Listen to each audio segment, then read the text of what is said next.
सुप्रभातम विद्यार्थियों। संस्कृत विषय के आज के पाठ में हम सूक्ति सौरभम नामक शीर्षक का जो पाठ है उसके 8वां श्लोक का अध्ययन करेंगे। और आज के श्लोक का जो विषय है वह है सुपुत्र और कुपुत्र में भेद।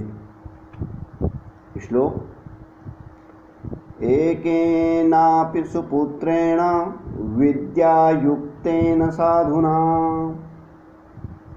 आह्लादितं कुलं सर्वं यथा चंद्रेण शर्वरी। अनुष्टुप छंद का श्लोक है, इसलिए इसकी लय भी ऐसी बनेगी। एकेनापि सुपुत्रेण विद्यायुक्तेन साधुना आह्लादितं कुलं सर्वं यथा चंद्रेण शर्वरी। अन्वय इसका जान लेते हैं। एकेन अपि विद्यायुक्तेन साधुना सुपुत्रेण सर्वं कुलम आह्लादितं भवति यथा चंद्रेण शर्वरी भवति।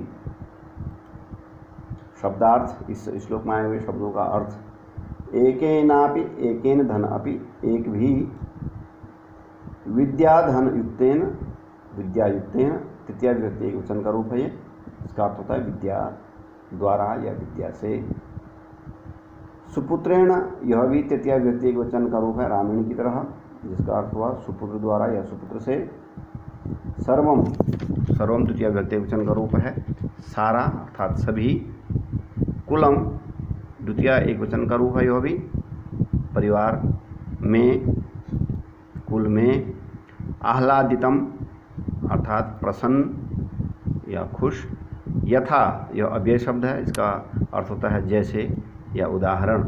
चंद्रेण तृतीया विभक्ति एक वचन का रूप है, यह भी चंद्रमा द्वारा या चंद्रमा से। शर्वरी कहते हैं रात्रि को।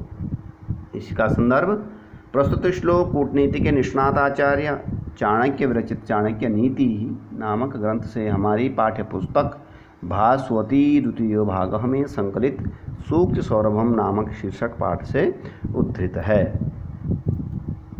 इसका प्रसंग प्रस्तुत सूक्ति श्लोक में विद्यावान सुपुत्र के महत्व पर प्रकाश डाला गया है। अब जानते हैं इसका हिंदी अनुवाद। एक ही विद्यायुक्त सज्जन व अच्छे पुत्र से ठीक वैसे ही सारा कुल या परिवार आह्लादित होता है जैसे चंद्रमा के द्वारा रात्रि। अब इसी हिंदी अनुवाद का हम व्याख्या करेंगे, चर्चा करेंगे इस पर। पुम नामकात् नरकात् त्रायते, पुम नामकात् नरकात् त्रायते इति पुत्रः।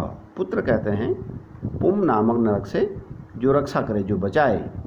इस पौराणिक धारणा को आधार मानकर भारतीय सनातन संस्कृति में पुत्रोत्पत्ति का उद्देश्य स्वयं को पुम नामक नरक पातन से उत्थान करना है, यानी पुम नाम का जो नरक है उसमें गिरने से बचाना है, तथा वंश वृद्धि कर पूर्वजों का भी पुत्र ऋण से उद्धार कर अपने कुल की कीर्ति को अक्षुण्ण बनाए रखने की कामना माना गया है। वंश वृद्धि अर्थात संतानोत्पत्ति कर पूर्वजों का जो ऋण है पितृण से भी मुक्त होना, ऐसा माना गया है। इन सभी उद्देश्यों की पूर्ति के लिए कई पुत्रों की आवश्यकता नहीं होती है, बहुत अधिक पुत्रों की आवश्यकता नहीं है, बल्कि विद्यावान, शिक्षित, गुणवान और सज्जन एक ही पुत्र अपने सत्कर्मों से अपने संपूर्ण कुल को, अपने संपूर्ण परिवार को अपार यश और कीर्ति प्रदान कर उसे आनंदित करने के लिए उसी प्रकार समर्थ और पर्याप्त होता है जिस प्रकार से